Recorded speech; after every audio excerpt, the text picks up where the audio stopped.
mon avis est purement basé par rapport aux discussions que j'ai eues avec mes amis ou des trucs comme ça. Mais ceux qui ont de l'argent, c'est des gens, c'est des méchants, tu vois. Il y a beaucoup de ça. Et du coup, et ceux qui ont de l'argent, c'est les gens qui créent des trucs, tu vois. Et du coup, en fait, quand t'es entrepreneur et que t'es sans arrêt, constamment en train d'essayer de... Parce que tu vois, c'est ça le truc aussi, c'est que quand t'es salarié, ton but, c'est pas de gagner de l'argent. Ton but, quand t'es salarié, c'est d'être posé, tu vois. Alors que quand t'es entrepreneur, ton but, c'est... Le but final, c'est quand même... Alors bien sûr, il y a tout le côté... Ok, je veux être satisfait, je veux me sentir réalisé et tout. Mais ça, c'est d'accord, tu vois. Mais à la base de la base, quand t'es entrepreneur, c'est pour gagner de l'argent, tu vois. Ton but final, c'est de gagner des sous par toi-même, en fait. Et à partir de ce moment-là, je pense qu'en tant que Français, on fait cette espèce d'amalgame entre l'envie de gagner de l'argent et les gens qui ont beaucoup d'argent, qui sont riches, qui sont aigris, qui sont des connards et tout. Ce qui d'ailleurs n'est pas forcément le cas, parce que quand tu regardes, et là je sens que je vais me faire atomiser en disant ça, mais c'est souvent, tu regardes dans le monde, les gens qui donnent le plus à la charité, c'est des gens riches, tu vois. Ouais, c'est vrai. Parce qu'aussi, ils ont aussi. J'avais regardé, je crois, alors c'est pas à l'échelle de la France, mais Bill Gates, par exemple, tous les ans, il donne genre 40 millions, tu vois, un truc de ouf. Enfin, bon. Et ils préfèrent peut-être les donner à charité plutôt qu'au gouvernement, tu vois. Je sais pas, je dis ça. Après, je rentre. En fait, hier, je sais pas pourquoi je parle de ça, parce que hier, je regardais, je suis tombé sur. Alors, je suis désolé de parler de ça, mais je suis tombé sur un mec. Il y a toujours des gars. Enfin, je suis toujours surpris qu'il y ait toujours les gilets jaunes en France. Et je suis tombé sur un débat d'un avocat qui était pro-gilets jaunes, qui parlait il y a des gens qui se barrent de la France parce qu'ils disent qu'on est trop taxé. Alors, on est quand même le premier pays le plus taxé, je crois, en Europe, tu vois. Et après, je me dis, tu prends l'exemple de Bill Gates, j'imagine qu'il préférait, tu vois. Alors moi, je me dis que si je gagnais des millions d'euros, j'aime bien la France, mais je préférais les donner à un organisme de charité aux impôts, tu vois. Je pense que c'est naturel, on est tous comme ça, tu vois. Les gens, ils critiquent, mais s'ils étaient à la place des gars, ils seraient exactement de la même manière, tu vois. Je pense. Bah ouais, grave. Enfin, je veux dire, c'est ta thune, donc t'en fais ce que tu veux, tu sais, surtout que Bill Gates, je pense qu'à partir du moment où tu atteins un certain niveau de vie, t'as une vision bien plus large et bien plus long terme et orientée vers le bonheur, comment dire, orienté vers tu vois, le bon devenir, bien. ou le... Ouais. Je trouve pas le mot. Dis-le en anglais, je suis sûr qu'il tu l'as en anglais. Tu vois, Non, ouais, enfin, okay. de wellness, Portugais. tu vois, genre le bien-être de l'humanité, quoi. Donc forcément, tu veux aider les plus pauvres et tout, mais ouais, non, mais grave. Le deuxième truc dont on avait parlé, c'était qui pourrait nous bloquer, c'était avoir l'impression parfois quand tu proposes un produit ou un service et que t'as jamais facturé pour ça, c'est l'impression de promettre un résultat qui n'est pas du tout sûr. Ouais, forcément. Tu vois. Quand par exemple, une formation, je sais pas, pour les gens qui nous écoutent et qui font, je sais pas moi, peut-être du développement personnel, ou alors, je sais pas moi, qu'est-ce qu'il y a par exemple, je sais pas, des prestations pour de la pub Facebook ou quoi. Ouais. C'est extrêmement intimidant et ça joue énormément sur cette capacité à vendre un produit, parce que t'as aucune garantie que la personne elle va avoir le résultat qui vient derrière, en fait, tu vois. Donc c'est ça qui te bloque vachement. Tu te dis dans ta tête, moi je me souviens que c'était ça, genre ma toute première formation c'était apprendre à voyager, je crois, genre voyage facile. Ah, j'ai voulu faire ça. Dis-toi que j'ai enregistré 3 modules de formation, je les ai jamais sortis. Ah ouais. Et je me suis dit, mais il y a personne qui va acheter ça, tu vois. Et ouais, complètement. Ouais, c'est ouf. Ça me parle complètement. C'est ouf.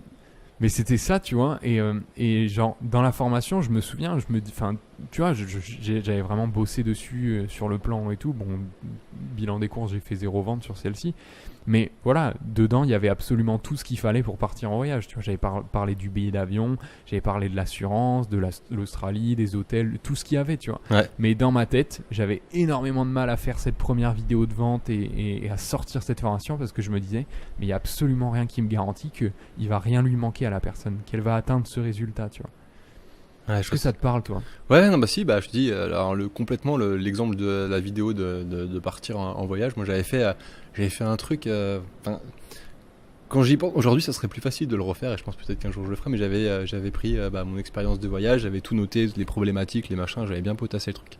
J'ai enregistré toute la formation, je l'ai réécouté, je dis mais je peux pas vendre ça, c'est pas possible en fait. Les mecs qui va voyager va s'en rendre. Enfin, c'est le fait de me dire que en fait le gars il va l'apprendre par lui-même, tu vois, il a pas besoin d'acheter ça. Enfin, je sais pas si tu vois ce que je veux dire. C'est genre vie, tu le verras, t'as pas besoin d'acheter quoi. Enfin, c'est un peu con comme logique, mais en fait c'est cette logique un peu, je sais pas, moi j'ai l'impression que je suis trop éthique parfois. C'est-à-dire que je suis trop,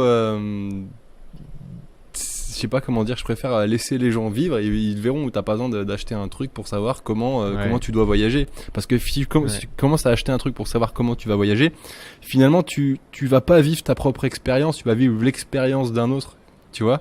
Ouais. Je sais pas. Quand je commence à réfléchir à des trucs comme ça me bloque. Donc maintenant, j'essaye de moins réfléchir à ça. Ouais. Mais je vois ce que tu veux dire. Mais parce que c'est ça aussi qu'il faut que les gens se rentrent dans le crâne, les gens qui veulent vendre des formations, quoi que ce soit. C'est-à-dire que toi, tu le vois par rapport à comment tu l'as vécu. C'est-à-dire que toi, t'as pas acheté de formation pour apprendre à voyager, tu vois. ouais. Moi, je me souviens, avant de partir en Australie, genre, j'avais souscrit à une assurance et il y avait genre le pack de bienvenue où les mecs ils te bookent genre 2 semaines à l'hôtel. Quand t'arrives, t'as un tour Chapka offert, tu vois, genre ouais. Une visite guidée de la ville offerte, 3 coupons resto et tout. Et le truc, c'était genre à 700 balles de plus, tu vois. Bah. Et je me disais, mais les gars, mais qui achète ça, tu vois. Et c'est souvent ça, en fait, le truc. C'est que la plupart du temps, quand t'es entrepreneur et que tu veux vendre des trucs, bah, ça veut dire qu'au fond de toi, t'as cette mentalité de débrouillard. C'est-à-dire que la plupart des choses que toi, tu vas vendre, Enfin, toi, les compétences que tu as acquises, c'est souvent des trucs que tu as acquis par toi-même en cherchant, tu vois, un peu en mode débrouillard. Mais c'est pas parce que toi, tu l'as vécu comme ça, c'est pas parce que toi, tu es parti en voyage et que tu t'as tout fait sur le moment et que tu as appris par l'expérience et tu as appris en te mettant la main dans le cambouis, tu vois, qu'il y a d'autres personnes qui aiment pas acheter des formations sur le voyage, tu vois. Et je pense qu'on se bloque beaucoup par rapport à ça, en fait. Ouais, parce qu'on se dit, mais même moi, j'achèterais pas cette formation. Oui, mais toi, tu fonctionnes pas pareil, tu vois. Il y a des gens qui sont hyper stressés, qui partiront jamais s'ils ont pas de formation, tu vois, sur comment partir en voyage. ouais. Et ça, c'est un truc qu'il faut capter. Le troisième point, et ça, c'est un truc où ça va être intéressant pour toi, Joe, parce qu'on va pouvoir parler de la formation, mais c'est ce concept de, on n'a jamais personne n'a encore jamais validé la valeur de ton produit. Tu sais pas ce que ça vaut, en fait, tant que personne l'a acheté.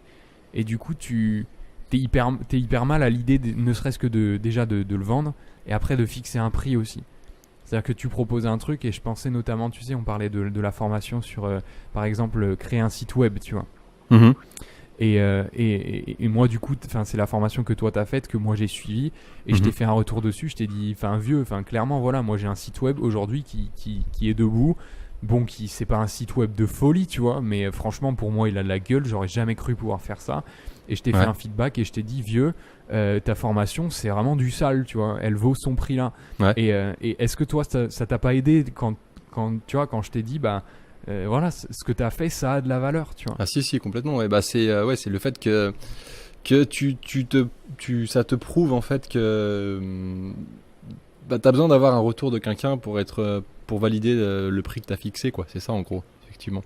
C'est-à-dire que tu te dis que le prix que t'as fixé, parce que tu sais pas trop finalement par rapport à ce que t'as mis dedans. En plus, c'est des formations comme ça, c'est un peu sur mesure. Tu sais, ma formation, elle était orientée notamment comment on crée un site, mais c'est pas juste un tuto de créer un site. Derrière, il y a toute une logique au début, etc. Et ça, c'est difficile à mettre. La question, c'est que c'est quel prix je peux mettre là-dessus, tu vois, quel prix je peux mettre là-dessus. Et en fait, quand tu as le retour de la personne derrière, tu te dis, ok, c'était peut-être le bon prix finalement. Alors après, tu peux te dire peut-être que c'était pas assez cher ou peut-être que c'était trop cher. En général, c'est trop cher quand la personne râle. Et si la personne est contente, tu te dis que c'était peut-être pas assez cher. C'est un peu ça le problème. Mais ouais, ce retour là-dessus aussi. T'as le fait, c'est un peu comme quand tu vas présenter, quand tu vas présenter une prestation à quelqu'un, par exemple. Ouais. Je sais pas, genre t'as une prestation de genre t'as un site web et puis tu tu sais, t'as le prix en tête, et puis il y a un moment donné où tu dois annoncer le prix, et là, et en fait, par rapport à la réaction de la personne, tu vas avoir une première, je sais pas si t'as ça, mais tu sais, il y a un truc quand t'annonces un prix, t'es en quête de le moindre signe, que ça soit verbal, de la tête, tu vois, si le mec il bouge d'un pet son œil, tu vas dire, tu vois ce que je veux dire, et t'essayes de capter, genre comment il l'a perçu, pour toi derrière être capable de réagir enfin, c'est assez marrant comme truc, tu vois, on devrait s'enregistrer, on devrait faire ça. Ouais, grave. Parce que en mode, c'est même quand tu annonces la première partie du prix, en mode, genre, t'es là en mode, ce sera 650. Tu sais, tu regardes la personne au moment où comment elle réagit. Non, moi je sais que hier c'était ça, tu vois. J'ai dit ce sera entre 750 et là j'ai senti qu'il y a un petit truc 750 et 600 euros, tu vois. Et genre et là bon ça se détend un petit peu. Mais au final tout ça c'est du bullshit. Genre oui. On devrait même pas faire ça, tu vois. Non, parce qu'en fait le truc c'est qu'au début tu le fais et je pense que c'est obligatoire de le faire dans le sens où t'as besoin d'apprendre. C'est un apprentissage, vendre quelque chose, tu vois. C'est un peu comme, je sais pas, dire que tu vas faire un marathon, faut que tu apprennes à faire ton marathon, tu vas pas le faire le premier jour, tu vois, c'est un peu chaud. Et du coup, cette phase-là est obligatoire. Et après, je pense qu'avec le temps, ça devient facile. Si tu vends tous les jours des prestations à 1000 balles, j'en sais rien, je dis n'importe quoi. Bon, voilà, au bout d'un mois, à 1000 balles, ça va te sembler facile. C'est comme vendre 10 balles, un truc à 10 balles, tu vois.